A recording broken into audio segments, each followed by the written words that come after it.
गोस्वामी तुलसीदास ने कहा है,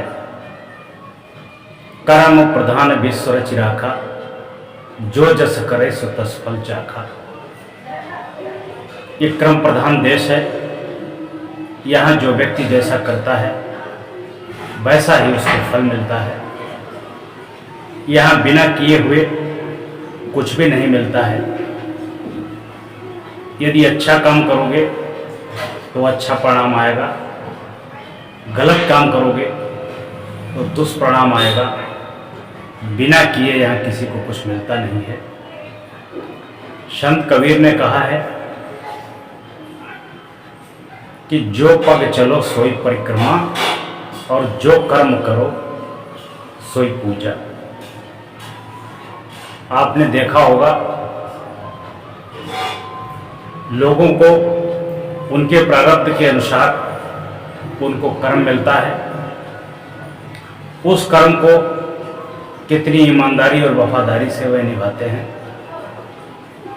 जो जितनी ईमानदारी वफादारी के साथ अपने पति दायित्वों का निर्वहन करता है, वही कार्य उसकी पूजा बन जाता है, वही कर्म पूजा बन जाता है। और कहीं मत्था टेकने की, मंदिर गुफाओं में जाने की आवश्यकता नहीं होती है। यदि इसका कर्म सुंदर है, कर्म पवित्र है, कर्म नैतिक है, कर्म सदाचार है, कर्म मानव कल्याण के लिए है, कर्म मानव हित के लिए है, वही सत्संग है, वही पूजा है, वही साधना है, वही भक्ति है। आपके कर्म ठीक नहीं है, आपकी भावना पवित्र नहीं है, आप मंदिर में चले जाओ, सत्संग में चले जाओ, देवी देवताओं की तलाश में देश विदेश चले जाओ, कंदराओं और गुफाओं में चले जाओ, उससे कुछ भी होने वाला नहीं है।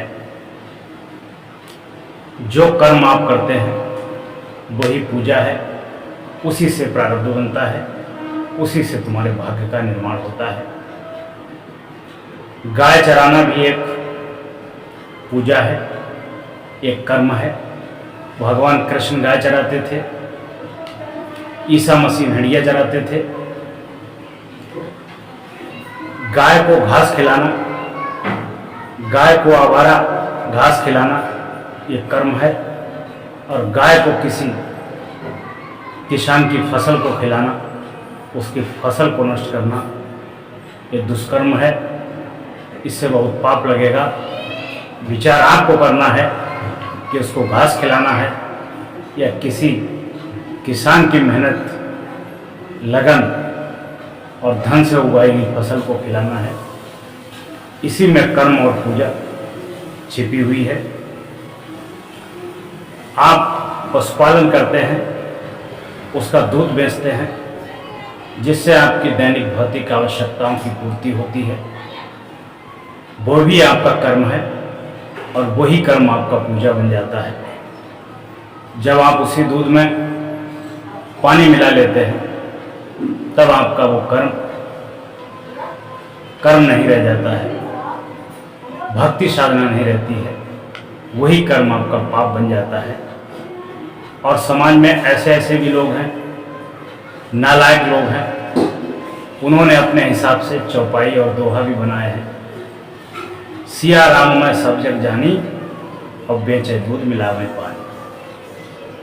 ऐसे ऐसे लोगों ने दोहा भी बनाए हैं।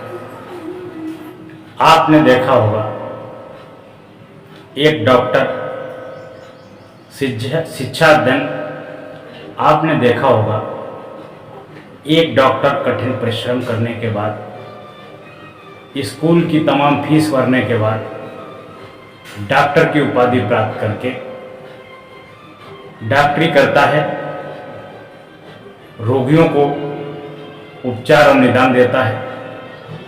ये भी उसका एक सेवा कार्य है, पुण्य कार्य है। यदि वही डॉक्टर आवश्यकता से अधिक फीस लेने लगे, अनावश्यक पैसा लेने लगे, तो वही उसका पुण्य कर्म पाप कर्म में बदल जाता है। आजकल का ट्रेंड चल रहा है, महिलाओं के नॉर्मल डिलीवरी अस्पताल में बहुत ही कम करते हैं। जहां महिला अस्पताल गई वहां के डॉक्टर इतना उसको डरवा देते हैं, उसके तीमानदारों को घबरा देते हैं कि महिला की हालत बहुत नाजुक है, जच्चा और बच्चा दोनों का बचना मुश्किल है, बिना ऑपरेशन के उपचार संभव नहीं है। इतना डराने धमकाने के बाद में तुरंत थोड़ा पैसा जमा करा के पेट फाड़ के बच्चा निकाल देते हैं।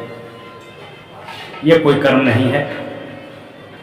कितनी भी पूजा कर लो, कितनी भी बंदगी कर लो, कितनी साधना कर लो, जो गरीब आदमी एक एक रोटी के लिए मोहताज है और बिना मतलब में उसका पेट फाड़ के पैसे लेते हो, लूटपाट करते हो, तो ये कर्म तुम्हें छोड़ेगा नहीं।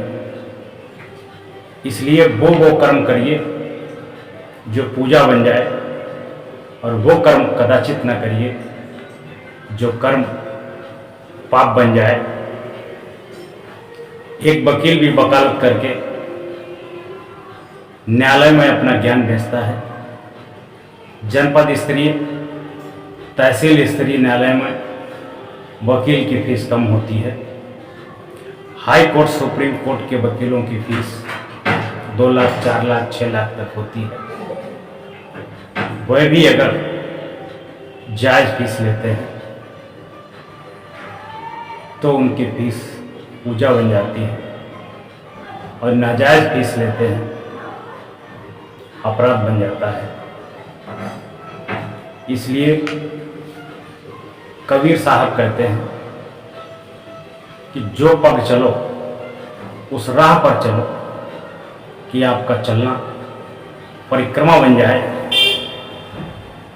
और ऐसे कर्म करो कि आपके कर्म ही पूजा बन जाए, और मुख से ऐसी मधुर वाणी प्रवाहित करो कि लोगों को लगे कि मुख से पुष्प वर्षा हो रही है। ईश्वर खुद अपने आप नहीं बोलता है, ना ही कर्म करता है। ईश्वर अपनी वाणी को प्रवाहित करने के लिए किसी किसी के मुख का चुनाव करता है, किसी के हाथों से ऐसे कर्म संपादित कराता है जो ईश्वर के कार्य होते हैं, और किसी किसी के मुख से आशीर्वचन निकालता है जो ईश्वर को निकाले हुए होते हैं। इसलिए भटकाव की आवश्यकता नहीं है। कबीर साहब ने यह भी कहा था, क्या ढूंढ रहे हो तुम वन में, गिर गाहर के कंधन में, पता नहीं पाया वो तेरे ही अंदर में। जिसको तुम दुनिया में ढूंढते हो, तलाश करते हो, वनों और गुफाओं में ढूंढते हो, वो कहीं नहीं मिलता है। जिस दिन ध्यान और विवेक से, अंतःकरण से देखे हो, उस दिन वो तुम्हारे अंदर ही तुमको मिलेगा।